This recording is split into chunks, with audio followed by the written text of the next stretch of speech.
ngiye kubabwira business 10 watangiza 500. iya mbere ni business ya salo. Business ya salo ni imwe muri business zunguka kandi byihuse. Yego uti gute? Salo witangiza amafaranga make. Imashini izi zisanzwe ziri nomo zigura hagati y'40 n'60. So ushobora kugura imashini imwe yo gukoresha, ukagura hufa ya radio, ukaba wagura mila, ukagura intebe y'80,000 imwe yikaraga, ukagura n'intebe y'abakiriya, ukaba wakodesha n'inzu wenda y'40,000 wenda amezi 2 ugatangira business iratangira. Kandi ukavuga ko abantu nyine imisatsi hora iza buri munsi buri mere irikura. Ini business yoroshye kandi ihunguka, business y'ubworozi. Ubworozi buhe uhitamo? Hari ubworozi bw'inkoko.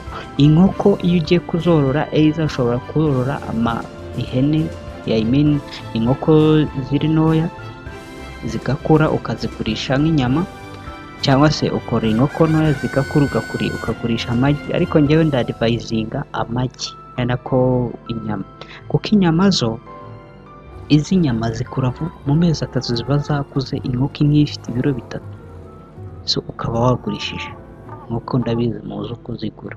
Ariko ikiro cy'inkoko uyu munsi ku isoko kigura 5,500, kandi nizo zikenewe cyane kurusha izindi kuko nizo nyama zihendutse. Iyindi business nziza ni business yo korora ingurube. Ingurube ni business nziza kandi yatangizwa 500, kuko biri ingurube ziramultiplying vuba.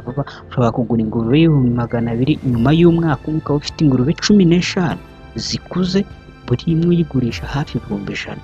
Washyiraho na yindi ya 200 ukaba uri kure cyane.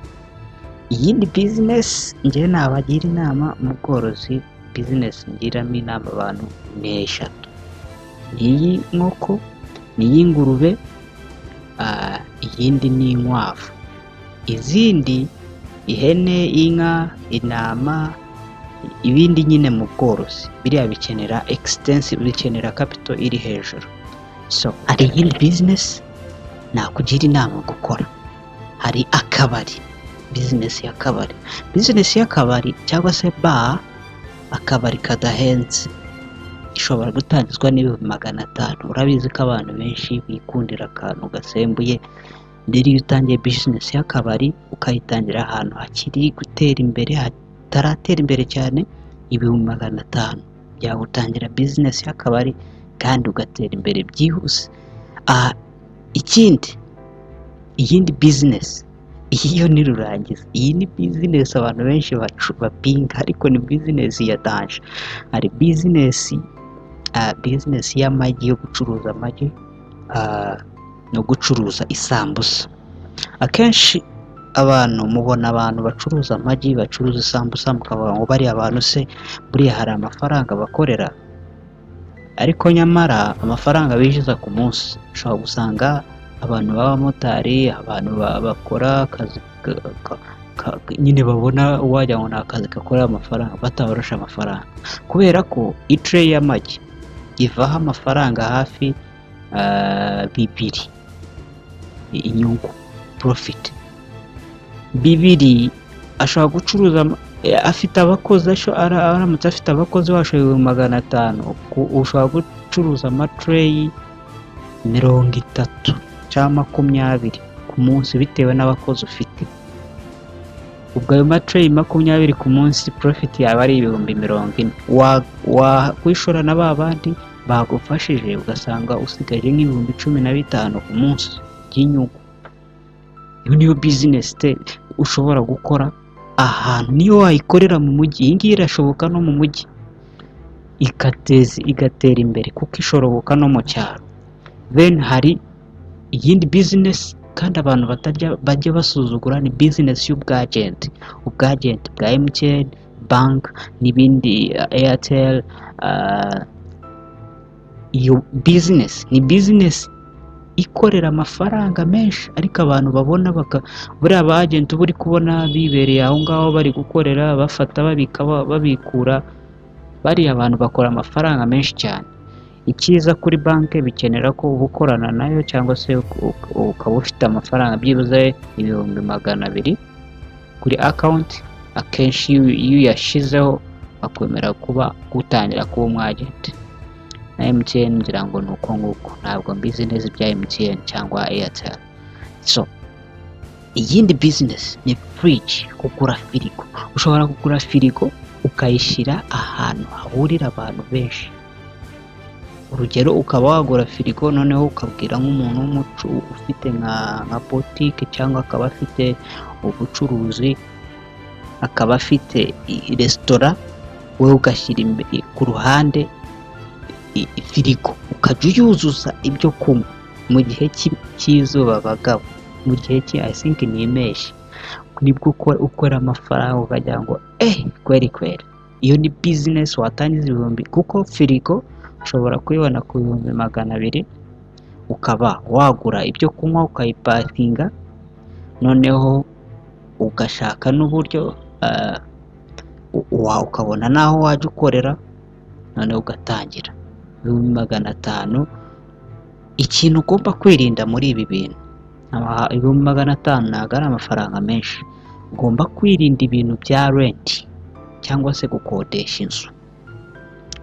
Ugomba gushaka uburyo ubikora, iza ukorera ufatanya n'abandi, mukaba mwakodesha inzu imwe, ariko gukodesha inzu imwe, inzu ziragoranye cyane cyane mu mujyi. Naho mu cyaro, abantu muri mu cyaro mwebwe nta kibazo rwose, gukodesha inzu mu 500,000 business zirakoreka. Hariho kurangura imyaka, abantu barangura imyaka mu gihe cy'umwero, ibintu byeze, inshyimbo, amasaka, umuceri byeze.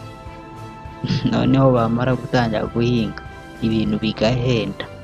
500,000 waranguje ibishyimbo biri kwera, ukuramo hafi miliyoni irenga nyuma y'ukwezi kumwe, bitewe n'igihe, kubera ko abantu bamaze kubimara. Ukajya urangura ibishyimbo ukabidepa, ukongera ukabigurisha, ukajya urangura imyaka ukayidepa, ukongera ukayigurisha. 500,000 iyo ni business. Hari business yo kurangura ibiryo bibisi, ibitoki, ibitunguru, ibiryo bikiri bibisi nyine, ibijumba, ukabirangura mu cyaro ugahita ubijyana mu mujyi, ukabikura Nyagatare ukabijyana Nyabugogo, ukabikura Rwamagana ukabijyana Nyabugogo. Iyo ni business watangira ni 500,000. Iyo udafite 500,000 ushobora kuvuga ati 500,000 nafatamo noneho nkakodesha n'imodoka ikabijyana Nyabugogo. Oya, ushobora gufata abandi bantu, mukaba nk'abantu 5 mukajya murangura imirima kuyirangura, ukarangura nk'umurima w'ibitunguru, mugahitamo bipakira mukabijyana Nyabugogo, mukagurisha, mukongera mukagaruka ku 500,000 byawe. Ufite n'abandi bagenzi bawe, utangira business kandi yihuta. Then hari business yindi, business yo kotsa burusheti. Ihene igura 80,000, 100,000,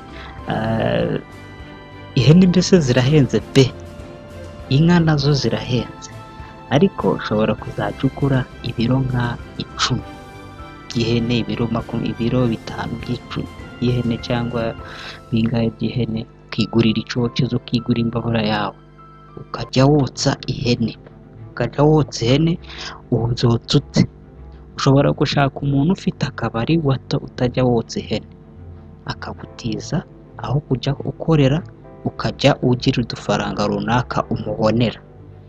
Ushobora nanone uri mu cyaro wakodesha ahantu, ukaba watangira kotsa ihene zirunguka. Ihene niba ushobora no kujya ugura ihene zawe bwite. Ihene niba uguze ihene y'80,000, ihene ikiro y'ibihumbi 10, 9,000. Iyo ugikasemo burusheti rero umugenzi ukura amafaranga menshi, ndakubwira. Hari na business yindi ya nyuma nshaka kubabwira ni business ya printing. Printing. Ibi mubona bya papeteri bakora amafaranga menshi. Papeteri ntabwo igoranye. Iyo ufite telefone ifotora neza, ukaba ufite, ubwo ndi kuvuga mu 500 telefone ifotora neza ntabwo nayishizemo, ariko katubwe ngo nayifite, noneho dukoresha 500, ushobora kugura printer k'ibihumbi 150 kakozeho, ushaka kakozeho, noneho ukagura telefoni y'ibihumbi 100 nayo yakozeho nziza. Noneho ubwo si bibaye 150, sasigaye 150, noneho ukagura akandi kamashini ka computer k'ibihumbi 100, hasigaye 5 karishora mu bindi nyine muri kuko business ikenera kurunning, ugatangira ayo ubonye ukongera ukayasubizamo inyungu nyuma y'amezi hafi 5. Ibyo bintu biba byamaze kwikuba pe, kuko abo bantu bakora amafaranga menshi ariko abantu bakabasuzugura. Kora subscribe kandi twongere tubonane muri iki cyumweru, twongere tuganire kuri business, basore dukore dutere imbere. Nayo numbero ugomba kwishyiramo ukavuga uti njyewe uyu mwaka ngomba kugira ikintu ngeraho. And I respect you guys. Thank you.